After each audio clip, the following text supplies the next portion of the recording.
Ser podcast. Buenas noches. Pues nada, aquí deseando que lleguen ya los astronautas.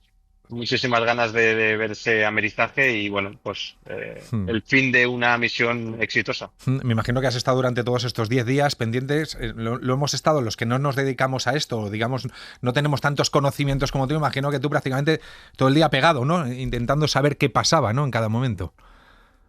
Sí, sí, cada día viendo también, leyendo desde la cartilla, viendo que estuviesen entrenando sus 30 minutos por día en el dispositivo que tienen ahí arriba en la cápsula de Orión y bueno, pues viendo, ¿no? Que yo creo que ya no como preparador físico de astronautas, sino como ciudadano, esta misión tan importante para la humanidad después de tantos años. ¿Podríamos decir que es el gran hito espacial de nuestra generación? Sí, desde luego, ya nos lo merecíamos, ¿no? Tantos soñadores viendo personas de generaciones anteriores hablar de las misiones Apolo, que yo no las viví, pues ya nos tocaba, ¿no? A todos los boomers, a todas las personas que hemos nacido posteriormente, una misión así. Boomer con 34 años. Todavía te queda para entrar en el apartado de Boomer, ¿eh? Algunos sí estamos, pero a ti todavía te quedan unos añitos, ¿eh? Pero bueno. Todavía me queda. Guillermo, ¿cómo sufre el cuerpo humano cuando pasa de estar a una velocidad de, no sé si se entera, si no se entera, le da igual, pero cuando uno es lanzado a 4.000 kilómetros por hora, ¿eso lo nota el cuerpo humano? ¿Cómo reacciona? Sí, mira, básicamente lo que ocurre cuando llegan a la atmósfera a 40.000 kilómetros por hora es que se Eso, encuentran 40.000. lo primero con una frenada impresionante.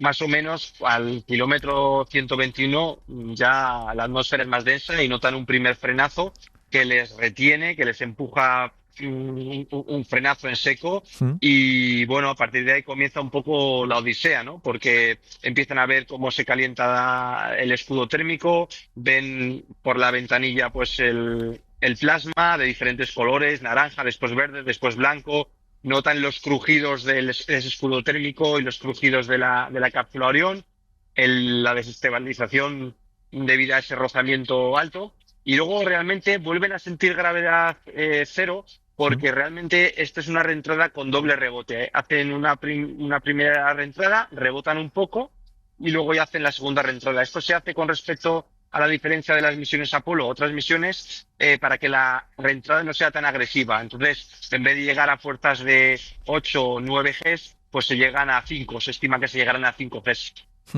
En el periodo o el momento, digamos, más complicado del regreso es la entrada de la atmósfera, que todavía lo tenemos que vivir, todavía no hemos llegado a ese punto, pero físicamente, ¿qué sufre más el astronauta? ¿En el despegue o en la llegada de nuevo a la Tierra?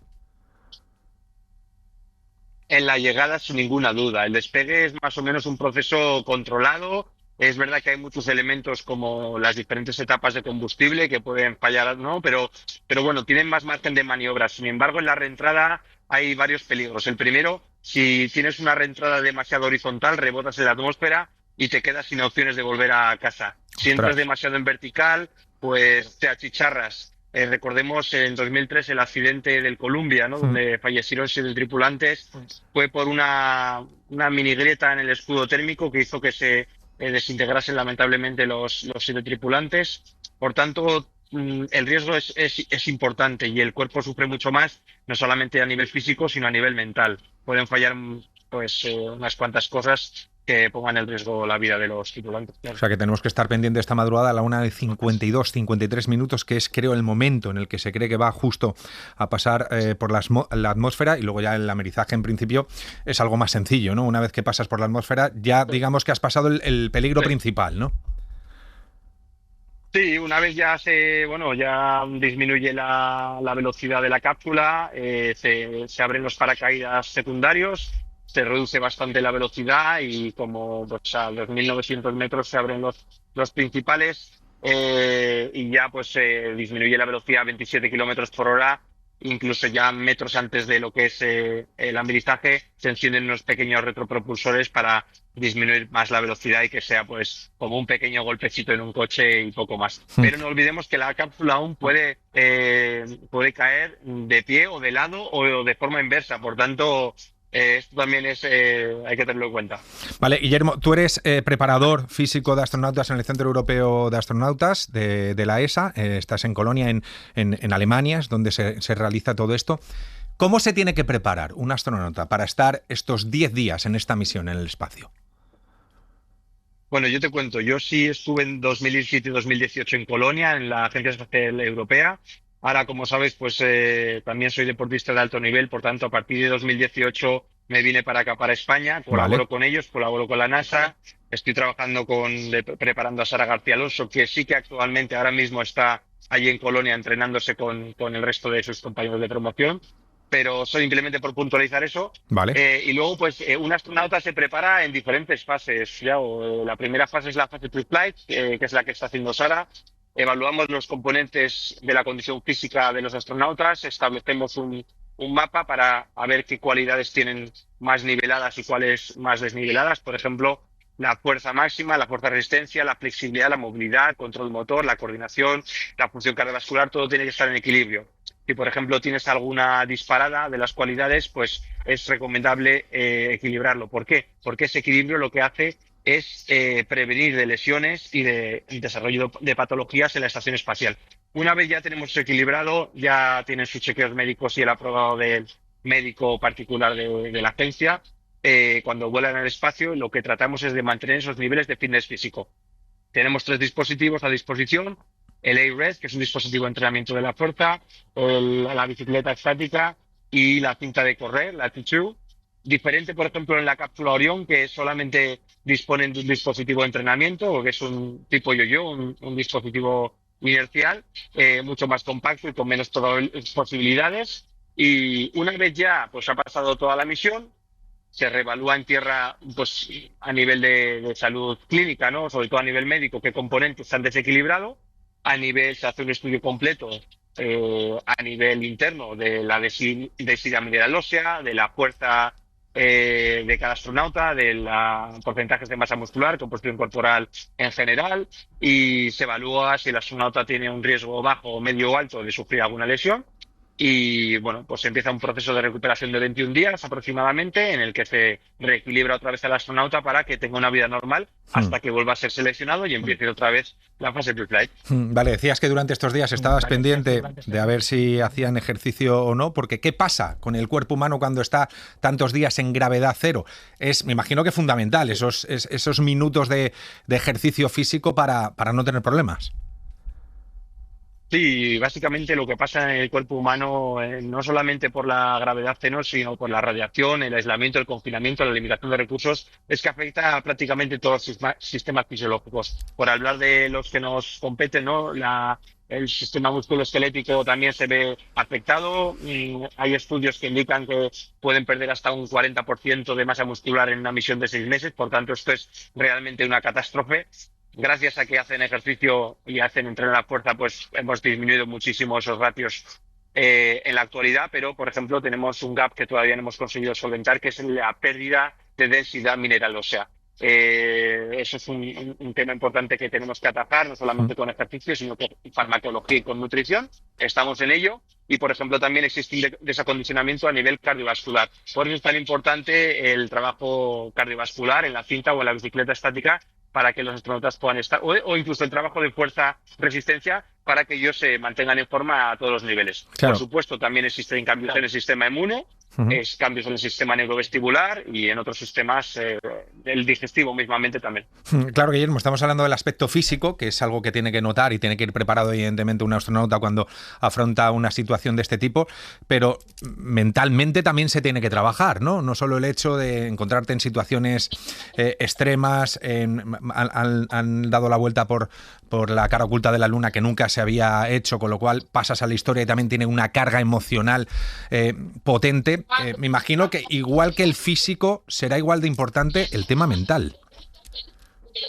Efectivamente, Yago, el tema mental es otro de los temas más importantes. Hay que estar muy preparado para una misión, sobre todo esas características, como la Artemis 2, después de tanto tiempo, con tanta presión, con tantas cosas que pueden salir mal, pero también te digo que hay un grandísimo equipo detrás. Los entrenan para que, en primer lugar, sean personas más racionales que emocionales, que aprendan a seguir protocolos y que sepan gestionar situaciones de crisis, por ejemplo, situaciones de emergencia, discusiones entre compañeros o simplemente las barreras culturales que hay entre astronautas estadounidenses, rusos, europeos y de otras nacionalidades. Por tanto, la preparación mental es importantísima, pero están plenamente preparados.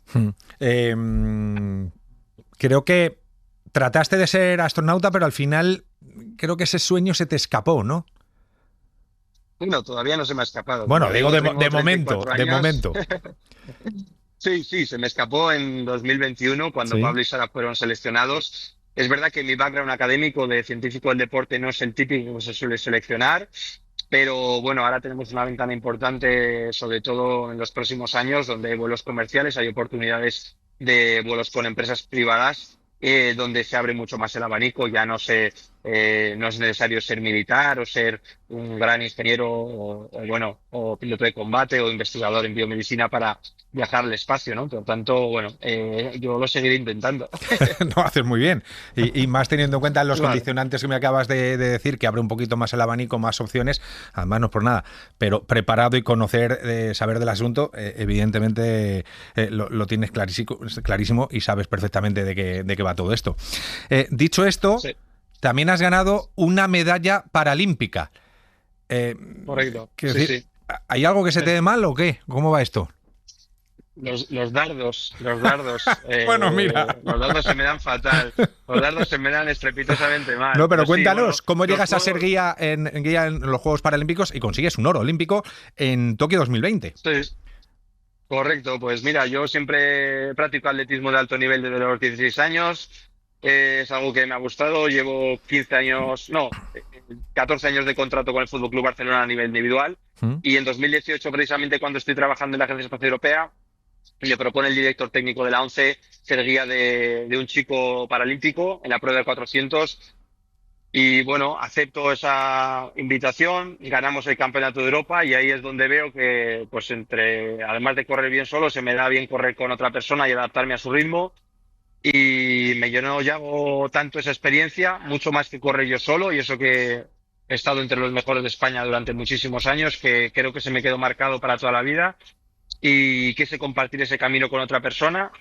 Y bueno, el foco estaba puesto en los Juegos de Tokio, pero en mis mejores sueños había pensado en ganar la medalla de oro y Mm. luego el año posterior casi récord del mundo y llegar hasta los Juegos de París también ha sido toda una aventura. Así que, ¿qué te voy a decir? Un camino, pues igual que lo que pueden experimentar los astronautas hoy en la reentrada, un camino de adrenalina pura, de muchas emociones y que hay que digerir poco a poco, ¿eh? Vamos a decirlo con Gerard Descarrega, que conseguiste ese oro olímpico en Tokio 2020. Efectivamente. Eh, Gerard, que es un fuera de serie además, y bueno, tenía un reto particular también el de subir montañas. Así que, mm. bueno, un fuera de serie del que tengo el privilegio de aprender. Oye, déjame que te pregunte por el futuro. Si miramos al Sí. espacio, que es lo que nos ha traído a esta charla en el día de hoy, volvemos a la Luna. No la hemos pisado otra vez, pero lo siguiente, otros planetas, pues se habla mucho de Marte. Yo no sé si nuestras generaciones podrán vivir algo de esto. Bueno, depende de qué generación hablemos. Para Marte sí que es verdad que pueden quedar unos 20 años más o menos para que salgan pues, las primeras misiones tripuladas. Sobre todo por el retraso que hay con respecto a nivel tecnológico. Se está priorizando ahora mucho la Luna. Sí que es verdad que podríamos llegar en 10, 15 años, pero si nos focalizamos solamente en Marte. Pero ahora hay una prioridad importante en la Luna, sobre todo de hacer misiones más recurrentes, de establecer bases lunares casi permanentes. Por tanto, si el dinero vaya para allá, es difícil que vaya hacia Marte. Hmm. Entonces, a nivel tecnológico, pudiésemos desarrollar para ir en 10 años, 15 años, pero probablemente lo veremos un poquito más adelante, ya que ahora mismo la prioridad es la Luna. Pero sí, nos veremos en otros planetas y te digo más, es necesario que lo hagamos por la debilidad y la fragilidad de la Tierra con respecto a las fuerzas del cosmos. No hablo de... No sé, simplemente el Sol puede achicharrarnos o simplemente un meteorito puede hacer una extinción masiva. Por tanto, hay que salir de aquí. 25 años les aguanto, ya más igual me pilla un poco tarde, así que se den un poquito de prisa en esto. Yo creo que con el bastón llegamos a verlos. Veremos. Pues mira, precisamente hablando de eso, me quedan dos para terminar. Una, ¿por qué el espacio es el mayor laboratorio que existe para entender el envejecimiento humano acelerado? Bueno, muy buena pregunta. Lo primero porque ocurren muchos factores que ocurren simultáneamente en el envejecimiento. La sarcopenia es uno de los marcadores de envejecimiento acelerado, es decir, la pérdida de masa muscular, la pérdida de densidad mineral ósea. Cambios a nivel cognitivo que se han descrito en el espacio también ocurren en pacientes de avanzada edad. Por supuesto, cambios en el ADN, acumulación de especies reactivas de oxígeno, que es un marcador de estrés oxidativo. Se han comprobado de igual modo en la Estación Espacial Internacional que en pacientes con envejecimiento. Por tanto, como decimos, es el mejor laboratorio para ver cómo envejecer de forma rápida y sobre todo aplicar tratamientos anti-envejecimiento. De momento lo que sabemos, Thiago, es que el ejercicio es la mejor medicina que tenemos hasta ahora, a día de hoy. Pues mira, si lo está diciendo Guillermo y lo venimos diciendo durante no sé cuánto tiempo, hay que hacer ejercicio, aunque sea unos minutitos durante la semana, pero hay que hacer. Y cuanto más edad cumplimos, no hay que dejar esos hábitos que desde luego nos van a ayudar para cuando somos más mayores. Y por último, me comenta Héctor que estás desarrollando una aplicación que creo que es bastante interesante, ¿no? Sí, justo hace tiempo hemos desarrollado un dispositivo de entrenamiento para astronautas y valoración de la fuerza. Se llama MaxForce y lo que hacemos es cuantificar la fuerza máxima, fuerza de resistencia, RFD, que es la fuerza explosiva, y otros tipos de fuerza durante la misión para comprobar si las intervenciones que hacemos los preparadores físicos están siendo útiles o hay que hacer ciertas modificaciones, ¿no? Como sabemos, los astronautas pierden fuerza en algunos grupos musculares durante misiones de 3 a 6 meses o incluso más, pero tenemos que saber cuánto pierden. Hay astronautas que pierden más, hay otros que pierden menos, hay otros que no pierden. Por tanto, tenemos que ver qué estrategias funcionan mejor y cuáles funcionan peor en cada astronauta, porque algunas estrategias funcionan muy bien para unas personas y otras para otras. Y bueno, esto lo bueno que tiene es que es un dispositivo súper portátil, pesa menos de 1 kilogramo, no depende de la red, conexión a la red eléctrica, es súper seguro de utilizar. Y bueno, cumple los requisitos para volar en unos años al espacio, así que crucemos los dedos porque desea. Ojalá. Pues nada, Guillermo, mil gracias por habernos ayudado a entender un poquito más cómo es la vida de un astronauta antes de una misión como la que estamos viviendo y durante, y también en su regreso, porque imagino que también le tendrán que realizar diferentes pruebas cuando regresen a todos ellos, tanto físicas como mentales, para ver que estén en óptimas condiciones. Guillermo Rojo, que ha sido un placer, te mando un abrazo muy fuerte y que disfrutemos y no pase nada del regreso a la Tierra de esta expedición. Un abrazo. Crucemos los dedos y nos vemos pronto. Para no perderte ningún episodio, síguenos en la aplicación o la web de la SER, Podium Podcast o tu plataforma de audio favorita.